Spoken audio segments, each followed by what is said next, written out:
Hey everybody, Josh Sigurdson of World Alternative Media, and of course I'm joined by author and economic analyst here at WAM, John Sneisen, and we are also joined all the way from Norway by Hans Christian Færden, and he's the editor of stateofglobe.com, all the way from Norway. I'm excited to get insight today from two Norwegians who understand the importance of freedom and sound money. Thanks for joining us, sir. Thank you. So can we just start off by, can you give our viewers a bit of an idea of who you are, give a bit of an introduction to what you do? I'm just an ordinary guy from Norway that approximately 10 years ago, I started seeing that the world was, it basically started already after 9/11, but I had to wake up a little bit. So approximately 10 years ago, I started my research, and I met a lot of interesting people around the world, and Mhm. I worked for 10 years to basically find out things, and then as things are right now, I have quite a few thousand people following me. Mhm.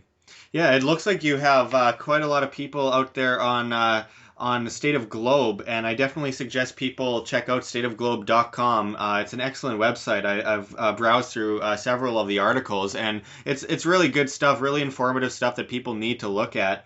Now, these days, people tend to know less and less about economics and more about what's on TV. Yet, all the same, a lot of people still have a big mouth and push ideas without knowing anything about what they're talking about. A big part of that is the push for a cashless society. It sounds nice, but in reality, it's far more dangerous than people realize. What do you think of this communistic push for a cashless society and how it would affect the monetary system as well as our individual liberties?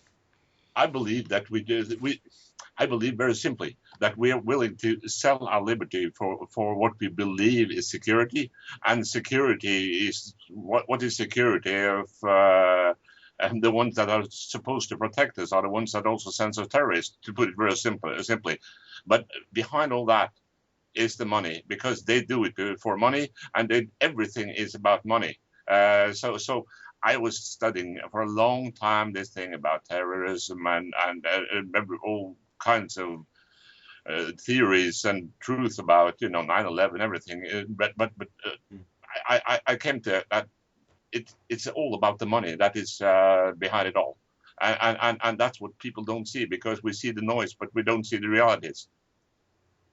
Yes, and the idea of a cashless society seems very dangerous to me because it basically means that people will be able to be taken advantage of far more, and they won't have any physical value. So if the economy crashes, what are they going to depend on? I mean, everyone seems so dependent on government, and they just trust that the government will do what's best for them, that they end up basically enslaved by government to the point where if anything really big happened, like economic crash or even a war, people wouldn't be able to take care of themselves. People would be so dependent that they would end up likely dying or starving or not knowing how to keep themselves safe. And it's a really scary idea that we've gone over a lot at WAM. John, what Yeah. do you think of Yeah, this? and with your like the reason why we're interviewing Hans today is because I found Hans actually on Norwegian our one of our main Norwegian financial newspapers online called E24.no, and they did an article on Hans's initiative, which is one side of what he's doing with State of Globe, but it was Yes to Cash. And the group has actually grown to quite substantial size, hasn't it, Hans? And I do believe that with the move to a cashless society, the final implication of it and what they want to implement is the negative interest rate, so they could literally leach out money on top of the inflation tax that they have. Now they have another negative interest rate tax on top of it, and it's all about controlling the people and being able to steal from us at will, and then say if you don't comply to the state, then we'll just shut down your account. What do you think about that, Hans? I believe it's exactly what you described there. That's what it's all about. I My group is Yes to Cash. That's the English way to say it. And I found that cash money, the money that you can hold in your hand, especially coins, but it can also be paper, but especially coins. That's the foundation of freedom, because you can that's what we have. We can use it, and the banks or the government sort of can't take it away from us. Everything else they can take away from us. And so this group that started as on Facebook and now has grown to 10,200 people in a little country with 5 million people, because Norway is only 5 million. And now we, it's media like you, John. So you found me in the media, a politician from the parliament. I know with us, and it's all about keeping the cash, because that basically is what you guys are asking me about. From what as far as I can see, is that as long as we can control the cash, the public can control the cash, not the banks. That's when we still have a little bit of freedom. Yeah, and of course, you mentioned that we can't be giving up our liberties for a little bit of temporary security. There's a quote in the United States from Ben Franklin that says, "Those who are willing to give up a little bit of security or a little bit of liberty for a little bit of temporary security will get and deserve neither." And it is true. And I would have to say that the best kind of security is what you hold in your hands. It's if you can combine freedom and security into one thing, you can hold that cash in your hand, and if everything goes downhill, you'll still have that in your hand and you'll still be able to take care of yourself. Yeah, and also number one thing with cash is also privacy. I see I did a poll on your webpage about what was the number one reason, and people said it's the privacy of actually not having the government overlooking every single little transaction you do in your life, because we're not a bunch of criminals, which the government seems to think, but we just want some privacy and just let us do this because we just want that. Like, we don't want the government to snoop on us every single thing that we do in our lives. That's exactly what it's about. And that's why I sort of found out that after going through all the research, I studied 9/11 and all the different things. And of course, it's right a lot about the sort of the alleged conspiracy theories. They basically are telling the truth. But I found that when we go after all these conspiracies and everything, we sort of will fail, because we have to go to fix a tree. You can't always put new branches to it. You have to go to the root of it, and the root is the money, and cash money for the people. That I found to be where we really have to sort of that. With everything, we have to cling to and hold on to the cash money, because that's where we really still can have some freedom. Yeah, and there was that quote by, I believe it was Mayor de Rothschild in the 1800s, who said, "Give me the power to manipulate the currency, and I care not who writes the laws." Yes. And it is true that this kind of control structure is going on, and that leads me to this question, Hans. Historically, paper money has always reverted to its natural value of zero eventually. Do you think the central bankers are stupid, or do you think they're trying to enslave us with debt? I do not think that each one of the central bankers are doing that because they don't understand what they're doing. That's what I believe. I believe there are some stronger forces over it. But I also believe that in the next few days, in fact, from when this interview is made, there are reasons to believe that some very, very, very severe things will happen in international finance. I saw here, I know that you guys have interviewed Big Swear, and he wrote here today that he expects in the next few days that Deutsche Bank in Germany will fall. And if Deutsche Bank falls, then everything else falls too. That might be next week. Yeah, we've been talking about Deutsche Bank for, I think, since January here, and of course it's been going on for a while, but it seems as though Deutsche Bank is probably one of the worst off so-called too big to fail banks in the world, because they've got their derivative exposure of around $75 trillion. And they were also, like, I also follow what's called a credit default swap, which is the derivative that the bankers use to ensure their bad bets that we can call. But their credit default swap has spiked about 50 basis points, which is a substantial rise. And it's actually the highest of the European banks. It has the highest credit default swap price in the world right now of those European banks. Mm-hmm. So it just shows you, even Unicredit in Italy that we know is way worse off. They got a bailout just for I think late 2015. They actually have a better insurance price than Deutsche Bank right now. That should tell people a lot about what's going on there, Hansi.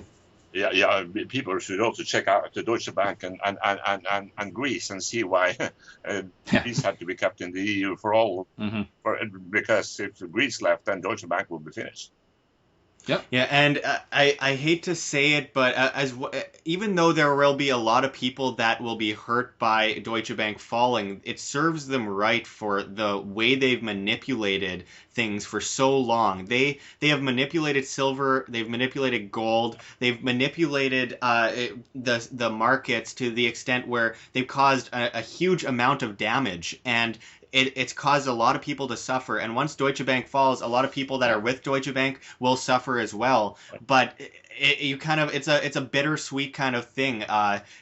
Deutsche Bank needs to fall, and the people can't be put on the line. The people can't bail this bank out because their derivative exposure is equal to the entire world's GDP, and it would just be impossible to fix. Oh yeah.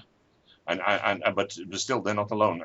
And there are rumors that some very, very wealthy people over in China, or maybe someone else in Asia, you never can fully trust that kind of things. But there are rumors that someone is trying to fix the problems with Deutsche Bank, but they still wouldn't be able to fix it. And if they do, they would own Germany. That's obvious.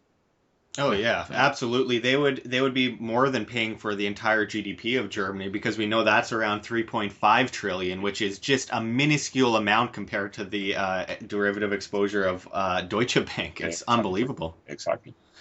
And for the viewers that don't know, can you tell them why gold and silver preserve value and why people should look at putting their money into gold? Because we were talking about Deutsche Bank here, and of course, Deutsche Bank has been caught red-handed along with many other banks manipulating the price of gold and silver. And besides that, though, we believe that the price of silver and gold should be much higher than it is right now. It's been in a corrective market probably since about 2012. And it seems as though silver and gold for thousands of years have always held up no matter what happens to an economy. If people have that physical silver and gold, and I'm not talking about paper money, gold currency. I'm not talking about, having a bank print a bunch of banknotes that says you have this much gold, and then they print more than they actually have gold in the vaults. But it is true that throughout history, silver and gold have always held up in an economic crash, and people have always been a lot better off holding on to it. So can you explain a bit to the viewers why it is that gold and silver preserve so much value? Let's make let's make a picture of it. What happens if you take a match and fires it up and put it under a paper or put it up under a gold? What disappears first? It flames, yeah. Yeah, it's definitely the paper. The paper will go pretty fast. Yeah. Right. And there's another thing.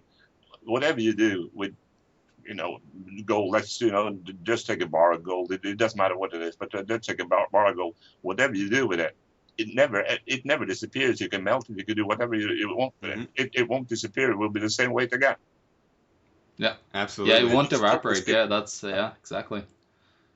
It's the most sustainable metal that exists in the world, and that's the main reason why it was used as a monetary metal. If I'm not getting it wrong, and people have used it over thousands of years, and it just shows you, gold comes from explosion of suns in the universe, and it is pretty unique thing to think about. But yeah, that's. Gold is such an important part in the world's history that they're trying to do whatever they can, these elites, to make us forget the value and understand what gold or precious metals does, or any commodities does, compared to their fiat currencies. I would also check on something that's called OITC, which is Office of International Treasury Control. There's been a lot of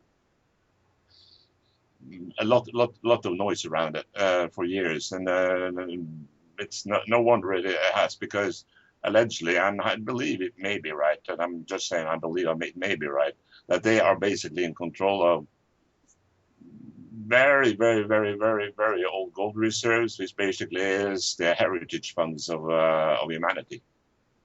Yes, and as you mentioned before, the freedom involved in having that physical money in your Yeah, hand, because what we see from the central banks isn't money, it's currency. Money has to have a store of value, exactly. and it's a huge fraud to be putting on people because, as we mentioned, all paper money has always reverted to its natural value of zero, which means a lot of people over history, hundreds and hundreds of currencies that were made of paper, people have been enslaved by debt because of it. And Exactly. And the word is enslaved. What I'm saying is that there is very good reason to believe that there are vast amounts of gold and probably other stuff too, which is the heritage funds of humanity. And they are controlled by someone. And from what I've found, it's probably Office of International Treasury Control.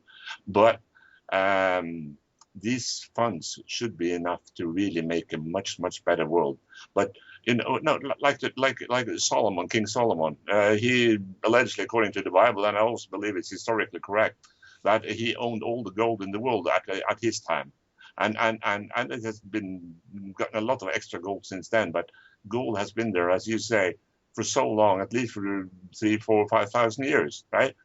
And and and and and um, and it's still there. And even though they don't talk too much about it, it's still gold behind everything, even though it's not behind the ordinary money we use every day, because the banks don't control that money. They don't control that gold. The banks don't control it, and that's the whole thing here. They try to they try to make gold out of paper instead, because everything we see around us is to fight about the gold. There have been 2 world wars. It was about the gold. Just do the research. All the information is there. absolutely. And we also know, because you mentioned 9/11, there's a lot of gold at the bottom of the World Trade Centers when they 10,000 were hit. tons. Yeah, and Yeah. it all disappeared right after the attack. And that I don't see a lot of coincidences in life. There are certain things that you have to say it's crazy to think that's a coincidence. Yeah, and we also had gold experts on, like Rob Kirby, bringing this same thing up to us, and Mhm. it's not a conspiracy, guys, to believe what happened at Well, 9/11. it's not a conspiracy theory. It's a Yeah, conspiracy, but I yeah, mean, conspiracies are one of the most common things we see in society. People think of a conspiracy as something that that guy's crazy, but conspiracies in the end are basically just someone conspiring to do something to someone else for their own gain, and we see that throughout society all the time. And to turn a blind eye because it's labeled a conspiracy is really, really stupid. To lack of a better word. And of course, as you mentioned, all this gold. I mean, it could save us in the eventual global economic crash, which we do feel is coming soon. And I. I just have to kind of go into this. What do you think of the nefarious push for a world government and world economic order? Because something the top elitists in the world have been trying to implement for decades is this kind of global monetary union. And of course, they've succeeded in some ways and failed in other ways because while there are a lot of people out there that aren't very smart, there's still enough people out there that are smart enough to at least put it off for a longer amount of time. So, what do you think of this push for globalism or a global government and world economic order? I believe that the globalism was since the 70s was part of that plan. I believe that it started back in old Babylon, and basically it has been a push since then. But it really took off when new technology and everything made it possible to make an alleged one yeah, world. And it started with globalism. And what was globalism from the 70s? It was just a modern colonialism as they had in the 1800s. They just made colonies with money instead of weapons, as they did before. Mm-hmm. And, and, and, Absolutely. and so this is a push, and basically we now see the final game. That's basically, I believe, what we see now. And it will fail. It probably maybe sometime in the future will come back, but but not the way they would try to do it for 3,000-4,000 years. Well, and with that said, something that a lot of people have mentioned might lead to global currency is a global financial collapse. That's when they bring in the global currency, and people are in servitude to the government and say, "Oh, well, they know what's best, even though the government and the central banks caused this problem. Maybe they got it this time, so maybe we should listen to them and continue to be enslaved by these people." These elitists that want nothing more than control of the people. And that leads me to ask, how far away do you think we are from the major global collapse that seems to be on our doorsteps? A week or two. A week? Yeah. Well, because that's what I believe, but more realistically, maybe September, October, but it might be a week or two. It may be even less. I see there are speculations out there that July the 10th, something will happen. Well, I know that there has been a lot of back and forth about this situation where, it could happen at any moment because mathematically it should have already happened. And there's a big thing that happened, I think, in August of last year that started this trend that led into, I believe it was February, which we talked with some people out in the United Kingdom about this, and it just seems to be going and going and being put off and put off. I think largely because of the level of manipulation, where it should have collapsed, but they just keep manipulating it to the point where, of course, the collapse is going to be that much worse later on. But I always say in the next 5 years for sure, but it seems like it should happen any moment. Well, you have organizations like the Exchange Stabilization Fund that was created by the Bank Act back in 1934, and it states that they can manipulate gold and silver, whatever they want, in order to keep that exchange rate of the US dollar stable. And that's their only reason why they're here. And there's also one is like funds like this in other countries, like in Britain and so on. It was actually the Exchange Stabilization Fund was built upon from the structure that they had in Britain. Mm-hmm. And these guys are just out there trying to do whatever it takes to throw whatever money they can. And the fund is over $100 billion. So when you put $100 billion into the banking system, we know in fractional reserve banking, voila, you got almost $1 trillion out of that money, and they could just use this to try to keep their little fiat paper money empire up for a minuscule amount of time more, because we're gone so far that the average time span of a fiat currency that's unbacked on a historical basis is usually from 15 to 20 years. That's how long it can last. But now with the manipulation, it lasted for 45 years right now. Sure. And these guys are just willing to do whatever it takes to keep the status quo and keep us, blindsided to the massive calamity that we're talking about there that's coming in. And it might be coming in a couple of weeks. Like, it's so tense right now, and pressure building up from everywhere in the bond market and stuff. All the paper asset markets are just like teetering on the edge of collapse right now, and it's just a tiny little thing that would happen somewhere that is just going to bring down the whole entire system. Yeah, exactly. Yeah. So, well, Hans, do you think that they could manipulate it further to push it on for even a year or two? And you can't totally rule out anything, but I'm thinking the day someone, part of the manipulation have been, shorting of the silver. See what happens with the silver now. When the silver shorts possibilities are broken, they're in deep trouble. And what happens if someone starts opening the doors for gold and silver to come into the market? Then paper is dead. And when paper is dead, they have nothing to manipulate it with anymore, because they've used papers to manipulate, right? Yeah. So basically, it's all about killing the paper.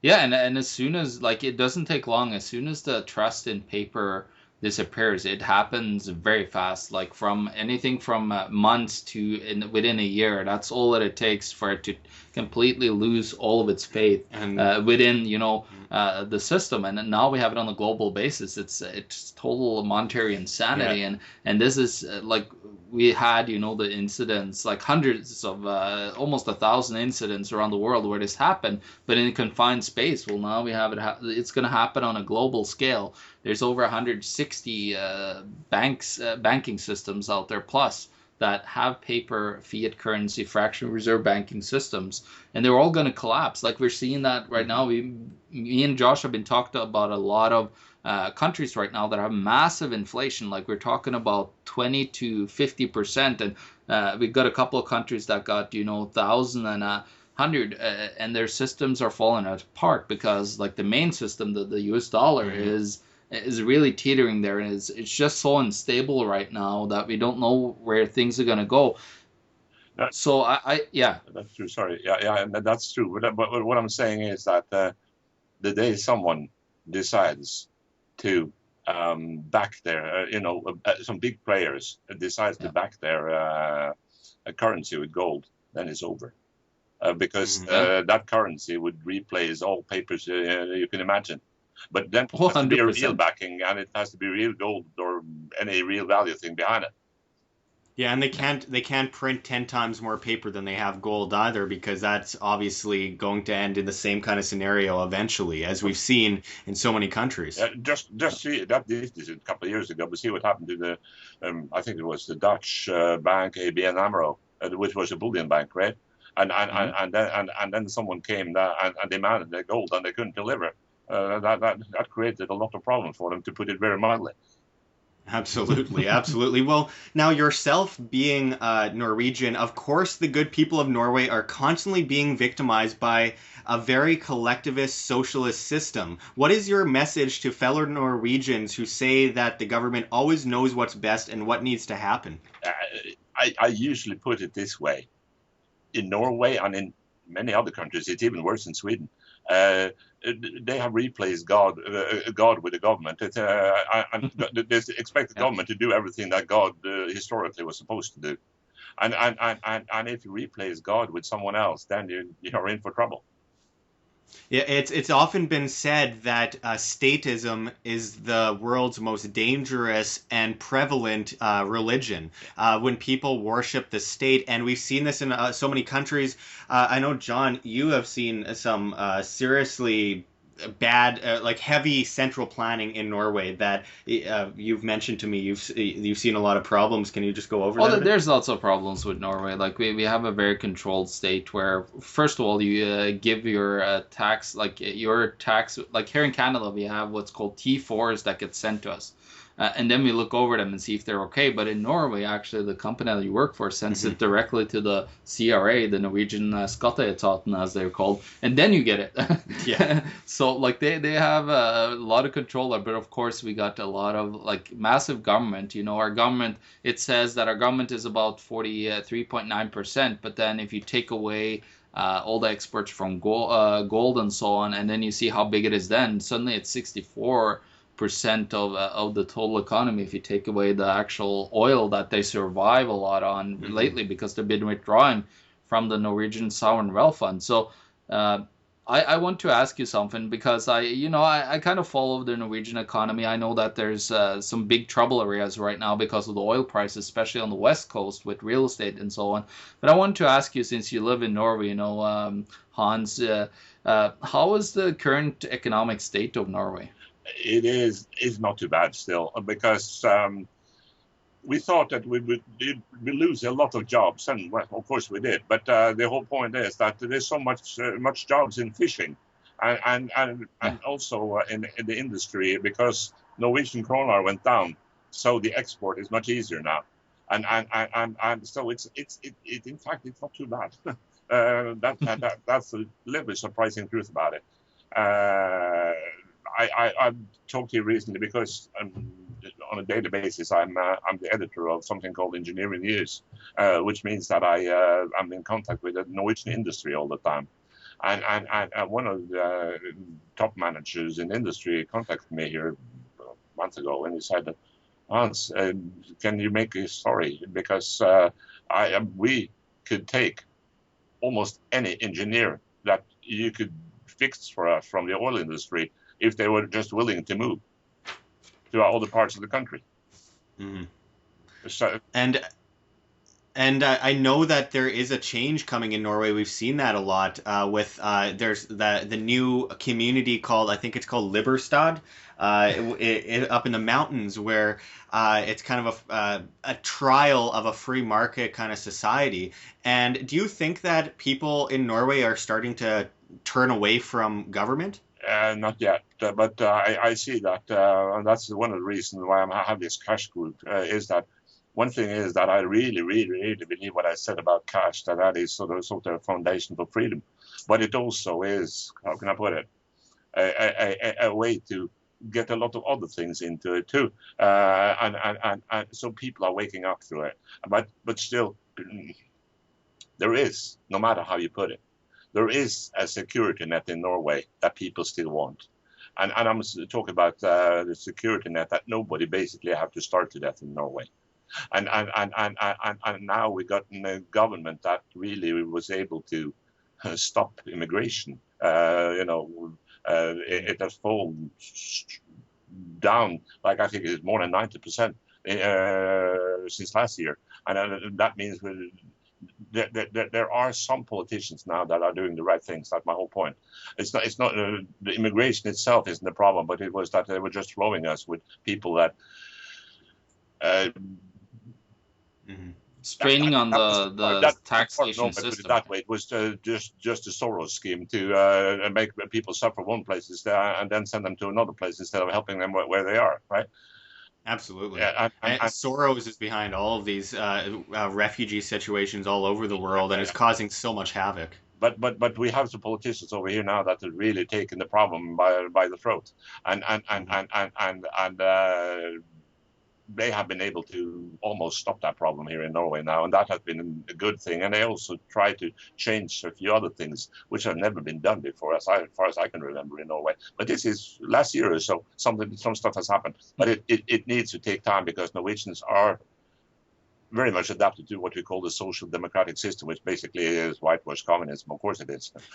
Yeah. And of course, there is a safety net there when it comes to the fact that Norway isn't part of the same EU regulatory system that would have just shoved a whole bunch of refugees into the country and basically washed their hands of them. Instead of course, we have to see that a lot of these refugees aren't actually in dire need. They aren't starving. A lot of them are well-off businessmen who are told, hey, if you move over here, you will get everything for free. So they move over there, and then all of the best, strongest men and women from these countries are gone from the country, and only the groups like ISIS, groups like Al Qaeda, groups like the Taliban are the ones left that are there now taking over the country, while all the strong people have been moved to European nations. And next thing you know, then Europe is turning into the same place that a lot of these people tried to escape, and it will destroy society. That's true, and Norwegians are very, very much pro helping these people, but mostly help them where they are. There are always a few that really needs to be brought over here, with very severe wounds and problems. So it's not about that, but it's that big mass flow that has been the problem. But the government has been able to take care of that. The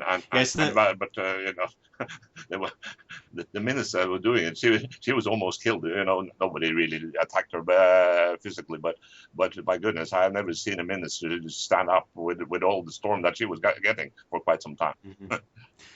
Well, I know that there is a lot of political correctness involved where people aren't allowed to say anything about it because then they'll be seen as racist. But of course, everyone believes in charity and helping other people. Right. It's just, this isn't about helping other people. This is about literally trying to change the way society it works and bring in people that aren't in need of help and shove them into countries. Help themselves. Yes, that's one thing, but also another thing is to stop politically supporting attacking other countries so you make refugees.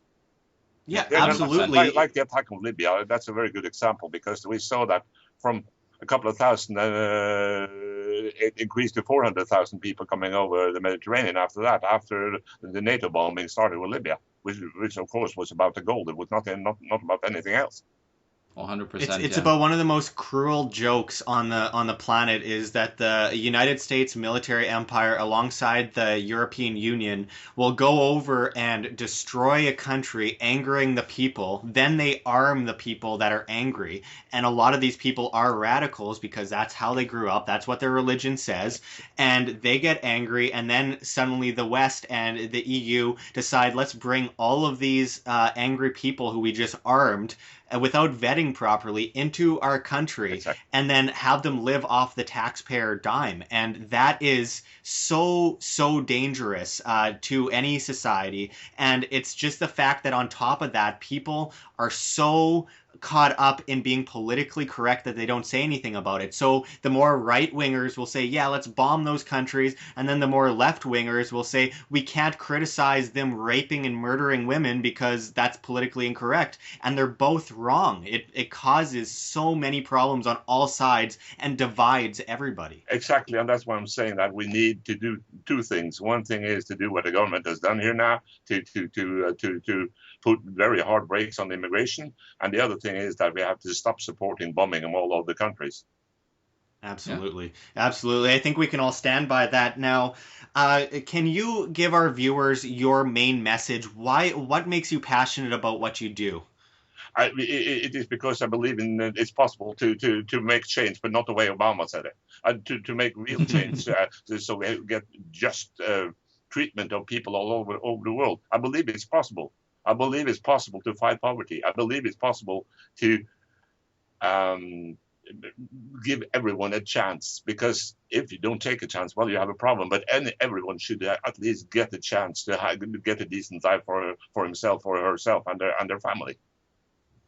Yes, and of course, the way the world is working today, well, it doesn't give everyone a chance. It gives people the false idea of giving people a chance while actually creating monopolies, manipulating society, and creating all sorts of problems that it's often what I say is a problem, reaction, solution, and repeat. It's called the Hegelian Oh Dialectic, yeah. which is basically just doing the same thing over and over again and using the very problem as a solution, and then it just repeats. Yeah, you can't expect a new view if you continue watching, seeing out of the same window all the time.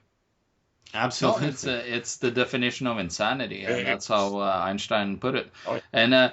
And I just want to ask you and get you in on one last little thing, because I look at the Norwegian Sovereign Wealth Fund called the Oil Fund, and I looked at it in 2008, and I saw a very interesting trend. What happened there is the fund collapsed almost 50% in size because of the calamity in the global paper markets, because that's where most of their assets are.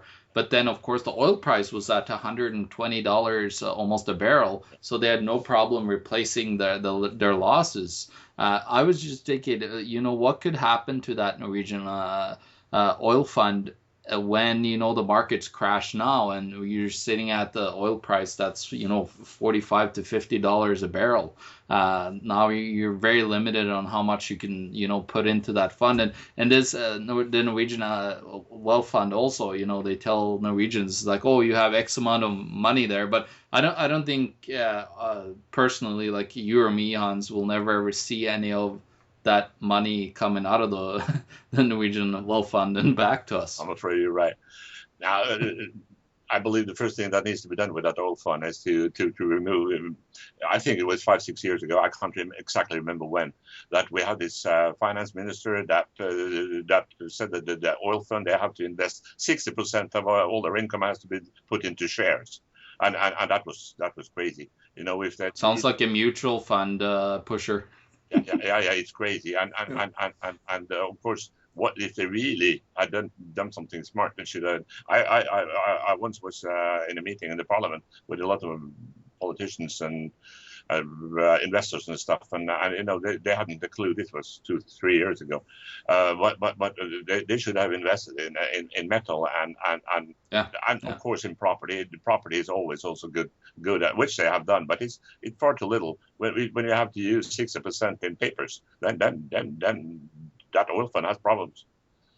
Oh, exactly, and it all comes back to, there's always commodities and hard assets. That's where the value actually keeps Exactly. itself. It always sustains itself. It never fluctuates very much. If you look at the silver price back in the day, from what it bought in commodities then to what it bought in commodities now, it's pretty much a linear like value between the two assets, and we got to understand like this paper that we get presented and told that we have to use as legal tender is a worthless Ponzi scheme that they use to enslave us and then, free ourselves by protecting our wealth, some of it with these hard assets. Because, as you said, Hans, things are happening very fast now, and probably within this year, we're going to see the biggest calamity that the world has ever seen. And we got to prepare ourselves. Oh yeah.